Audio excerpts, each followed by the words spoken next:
د لوی مهربان خدای په سپیڅلي نامه درنو لیدونکو سلام د نن ورځ خبرونو ته ښه راغلاست. نن چهارشنبه د 1403 کال د خبرګولي 14مه نیټه ده چې د 2024 زیږدیز کال د مۍ له 5 نیټې سره برابره ده. په پیل کې هم د مهمو خبرونو سرټکي.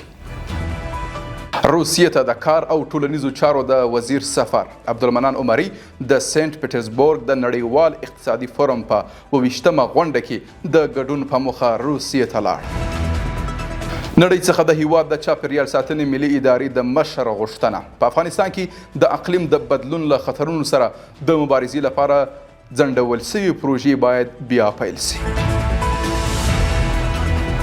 او د سلوانیا لخوا د فلسطین په رسمیت پیژندنه له اسپانیا، ایرلند او ناروی وروسته د سلوانیا پارلمان هم د فلسطین د خپلواک دولت په رسمیت پیژندنه د رایو په اکثریت تصویب کړه. زه صادق فروتن یم. د هم بشپړ خبرونه. آلمان د ملي امنیت د ګواښ په پلمه د افغان مهاجرو د اخراج په اړه څېړنه کوي. وروسته له هغې چې د جرمني په مانهیم ښار کې د یوه بریدګر په برید کې یو پولیس افسر ووژل سو او څو تنه نور ټپیان سول، د جرمني چارواکو ویلي چې د هغو افغان کډوالو د بیرته ستنېدو په اړه غور کوي چې جرمني ته امنیتي ګواښ بلل کیږي. د کار او ټولنیزو چارو وزیر ملا عبدالمنان عمري د سنت پیټرزبورګ په 28مه اقتصادي غونډه کې د ګډون په موخه روسیې ته ولاړ. دغه غونډه نن پیلیږي او د روانې میلادي میاشتې تر 8مې به دوام وکړي.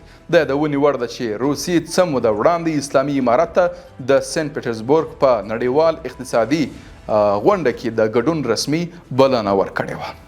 د چاپیریال ساتنې ملي ادارې رئیس حافظ عزیز الرحمن د چاپیریال د نړیوالې ورځې په نمانځ غونډه کې له نړیوالو غوښتي چې په افغانستان کې د اقلیم بدلون له زیانونو سره د مبارزې لپاره ځنډېدلې پروژې دې بیا پیل کړي.